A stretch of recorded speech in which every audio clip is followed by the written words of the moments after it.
Welcome back, everyone. Today we're taking a deep dive into, well, it's a pretty heavy topic, honestly.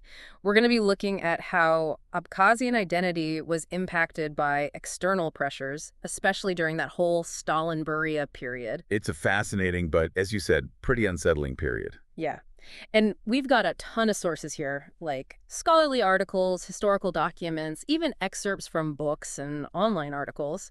We really want to get to the bottom of, how these events shaped Abkhazian identity. Definitely. It's a story that's often overlooked, but it's incredibly important, especially when you consider its long-term impact. Right, and we're going to uncover some pretty unbelievable stories about forced surname changes and language suppression and Demographic shifts, too. It was a period of massive upheaval. yeah. And to really grasp, like what happened during that time, I think we need to take a step back and look at Abkhazia's history in general. Absolutely. It's a complex history, full of twists and turns. Right. Anything but straightforward, huh? Oh, yeah, for sure. For instance, are you familiar with the time when Abkhazia was actually a union republic? Wait, a union republic? So like on the same level as places like Ukraine and Belarus? Exactly. It was only for a short time, like from 1922 to 1930. Huh, I never knew that. Yeah, and then in 1931, it was downgraded to an autonomous republic within Georgia. And that shift was crucial because it basically set the stage for everything that followed. The leader of Abkhazia at that time was Nestor Lakoba, Okay.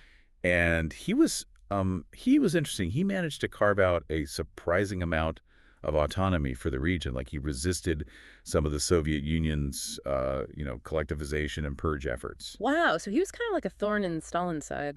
You could say that, but his death in 1936 under very suspicious circumstances kind of changed everything.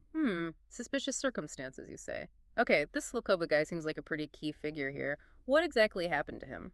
Well, the exact details surrounding his death are, still debated. Right. Some sources suggest that he was actually poisoned by Lavrenti Betraya. Stalin's right-hand man. Exactly, after refusing to go along with a plan to resettle Georgians into Abkhazia. Wow, so they took him out. It's definitely a possibility. What we do know for sure is that after Lakoba's death, a wave of repression just washed over Abkhazia. Oh, man. Between 1937 and 1938 alone, there were over 2,000 arrests and 754 executions recorded in Abkhazia alone. And this wasn't random. Right. Abkhazian elites were, deliberately targeted. Mhm. It was a way to clear the path, for a major shift in the region's leadership and its whole ethnic makeup. So almost like they were trying to, decapitate the Abkhaz leadership. Yeah. Yeah. To make way for, their own agenda. That's a chilling thought. Yeah, it really is.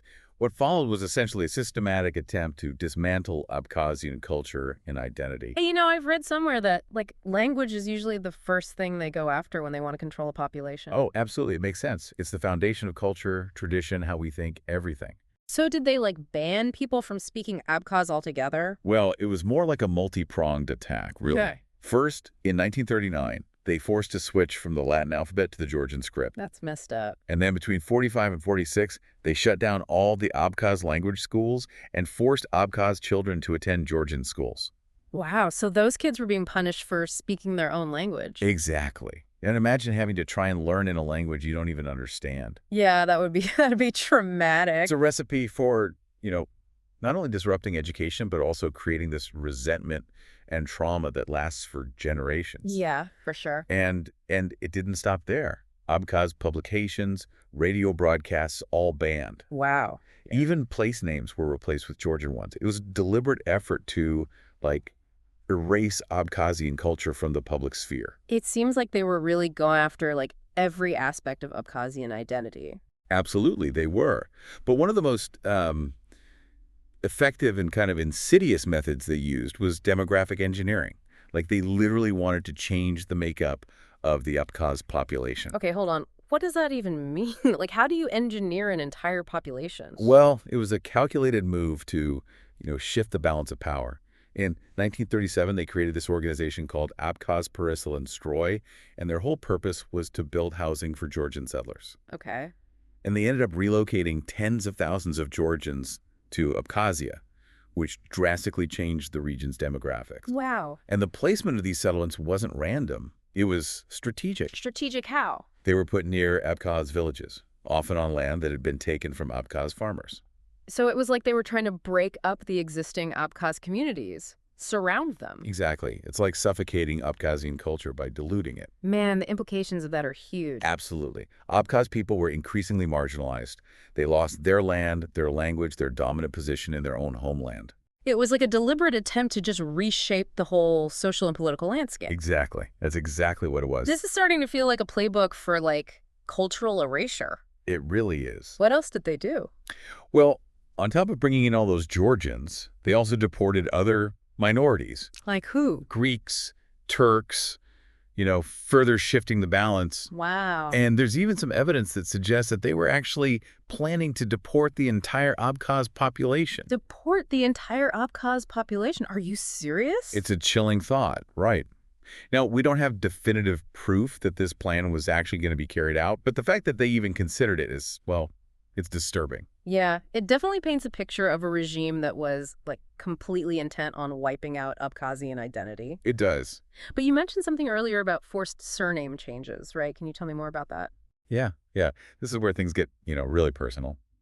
Abkhaz surnames were systematically altered to fit Georgian conventions, often during baptisms conducted by Mingrelian clergy. Hold on, changing people's names during a religious ceremony, that's like a violation on so many levels. It really was, but it was a calculated move. It was designed to sever those families from their heritage and history. So, like, how would this actually work in practice? What kind of name changes are we talking about? So imagine an Abkhaz family with the surname Akhba. Okay. They might find their name changed to Akhabas. Wow. Or a family named Inal-Ipa might suddenly become Inalishvili. Those are huge changes. Did anyone resist this? They did. Yeah. There are actually quite a few instances of Abkhaz priests trying to correct these messed up surnames whenever they had the chance. Good for them. It was a small act of defiance, but still. Yeah. It's interesting, though, because even some Georgian intellectuals like Konstantin Machavariani and Yakov Gogibashvili, they criticized this whole practice, too. Like, they recognized how unjust it was. That's kind of hopeful, actually. It is.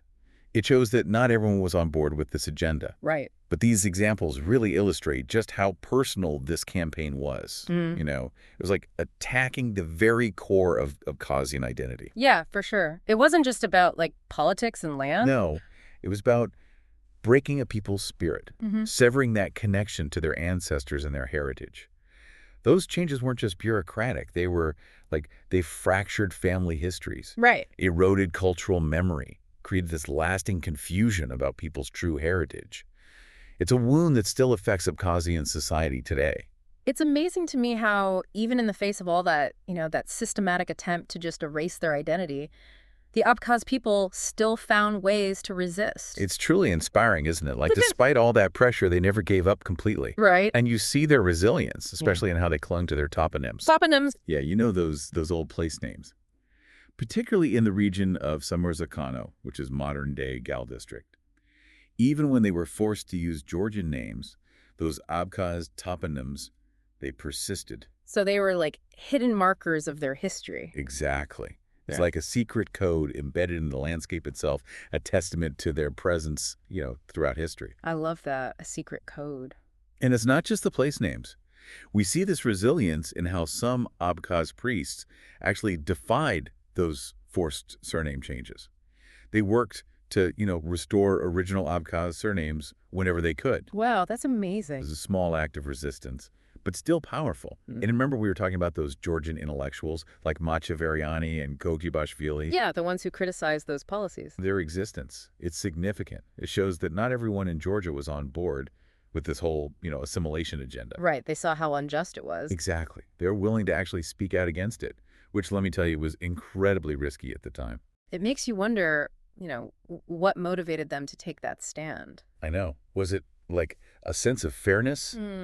A deeper understanding of the importance of, diversity? Yeah. It's tough to say for sure, but their actions suggest a belief in a more inclusive society.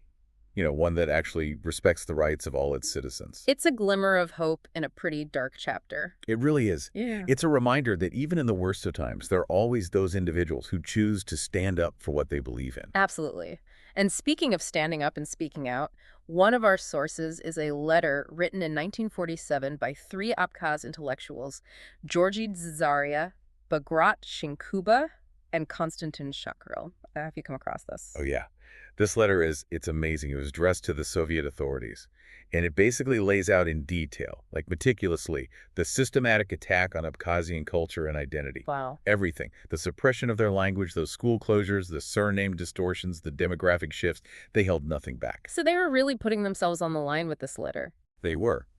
And sadly, their bravery had consequences. Oh, no. The authorities, they branded them as nationalists Yeah. and enemies of the people. Ugh, those labels. They faced persecution. They were forced into exile. It's a reminder of the risks that people took to just defend their culture, their heritage. It is. It makes their letter all the more powerful, you know, like it's a testament to their commitment to their identity.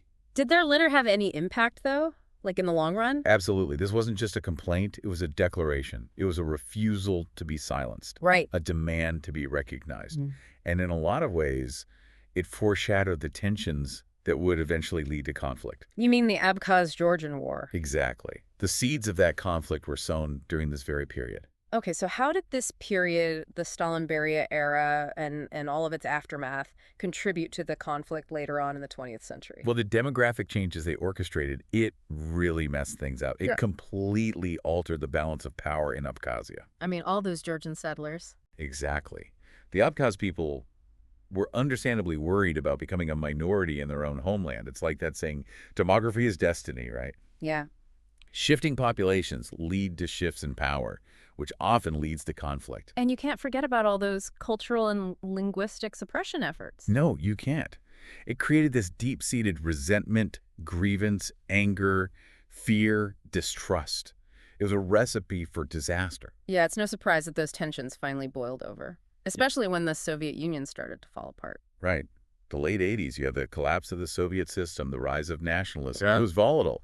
And Abkhazia became a battleground in this larger struggle for self-determination. Yeah. And all those unresolved issues that suppressed anger from the Stalin-Beria era. It's exploded. It's a reminder of how historical injustices, if you don't deal with them, they can have consequences for generations. Absolutely. But even before the conflict, you can see that the Abkhaz never truly gave up, like in how they held on to their toponyms and surnames and language. They never surrendered their identity, even when it was under attack. It's incredible. It speaks to that deep connection people have to their heritage. It's something you can't erase with force. Yeah. You know, it's more than just politics and territory. Yeah. This is all very, large scale, though. Are there any, personal stories from this time that illustrate the impact of these events on individuals? Oh, there's so many. Oh. And each one is a reminder of the human cost of these policies. Like, for example, the story of Oleg Lokber. Who's that? He was an Abkhaz man who, during the Soviet era, made it his personal mission to restore his family's original surname. Oh, wow. So his name had been changed as part of all this? It had. His ancestors, they had carried the surname Lokber for over 1,000 years. Wow. But in 1918, they were forced to change it to Lakerbaya. I bet that was tough, carrying a name that doesn't feel like your own. I can't imagine. But anyway, Lokber grew up hearing stories about this forced change. And when new passports were being issued across the Soviet Union in 1979, he saw his chance. What did he do? He went to the civil registry office with all this evidence, determined to get his family's real name back. What kind of pushback did he get? Oh, he faced all sorts of obstacles. Yeah. A complex bureaucratic system. His request went all the way up to the governments of Abkhazia and Georgia. It took years. Oh. But finally, he was granted his request. He and his family officially became Lakra again. That's an incredible story. Did his victory inspire others? It did. Another Abkhaz man from the Gel district, Tingiz Enalipa, also restored his family's original surname after years of effort. Wow. These stories are inspiring, but they also make you think about all the people who weren't able to reclaim their original names. Right. How many families are still living with these distorted surnames, these echoes of a really painful past? It's a lot to think about. I guess the big question is, how do all these historical events continue to shape the relationship between Abkhazia and Georgia today? Yeah, that's the big one. It's complicated, and honestly, it deserves its own deep dive, but I think it's safe to say that the legacy of the Stalin-Beria era, it still casts a shadow. Yeah. There's a lot of mistrust.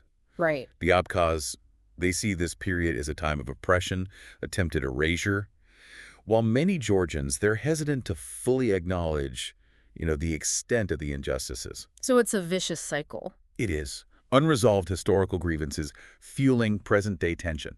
making it really hard to find common ground. Yeah. But that doesn't mean there's no hope, right?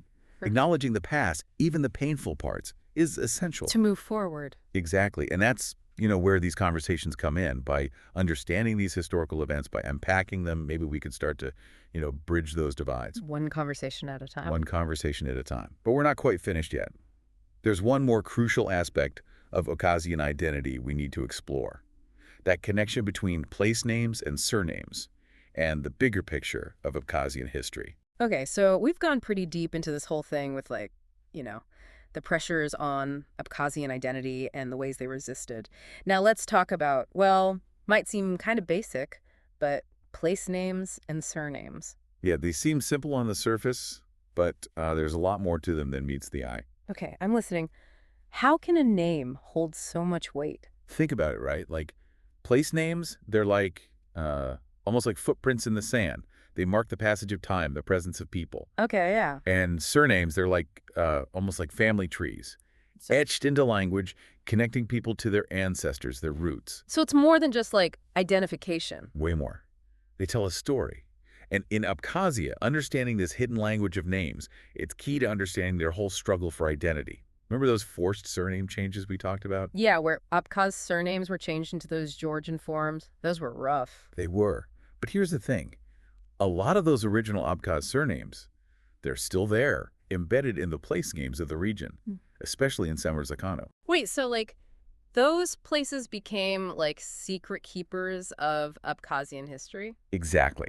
Even when those surnames were erased from official records, they survived in the landscape, like a hidden code. That's pretty amazing. It is. And this is where the work of Shalva Inalipa is so important. He was an Abkhaz historian who spent his life studying their ethnic history. Okay. He was really interested in this connection between place names and surnames. He saw it as like a key to unlocking their history. So he thought these toponyms, these place names, could tell us about, like, where Abkhaz families and clans had been. Yeah, he saw them as these clues. For example, there's this village called Gumarish, which actually comes from the ancient Abkhaz name Gumripsh, and he found evidence linking this name to a specific family, the Gumba family. Wow, so the village name itself is a testament to that family's presence there. Exactly. Their name is literally part of the landscape, and there are tons of examples like that. Atarba Itsk, which means the spring of the Tarba family, Achingarta, the settlement of the Chamba family, and so on. That's really cool how these names have just survived, carrying all that history within them. But did his research reveal anything bigger about, like, the overall narrative of Abkhazian history? It did. He argued that these toponyms, especially the ones in Samar-Zakano, they really challenge that narrative that's often been pushed about the Abkhaz. You know, the one that says they only arrived in the region fairly recently. Oh, yeah, like in the 17th century. Like they were newcomers. Right. Like they had no real claim to the land. Yeah. But Inalipa's research, using those place names, suggested something different. He said a lot of these names, they have roots that go back way further, like centuries further. So those names are basically saying, no, we've been here all along. Exactly. They're like witnesses, Yeah. contradicting those attempts to rewrite their history. It's pretty powerful. They're not just names, they're evidence. They are evidence of a long and continuous Abkhaz presence in the region. It reminds us that history is often told from the perspective of the dominant power, and that it's important to dig deeper and understand the stories of those who've been silenced. That's a good point. Well, we've covered a lot of ground here. As we wrap up, is there, like, one key takeaway you'd want to leave our listeners with? I think the story of Abkhazian identity is ultimately a story about resilience. They faced so much pressure, but they never lost sight of who they are. And by looking at these details like place names and surnames, we can understand their history, their struggles so much better. Every culture, every identity has a story worth telling. Totally. Well, this has been an amazing deep dive. Thanks for joining us as we explored this really, really fascinating and often heartbreaking story of Abkhazian identity.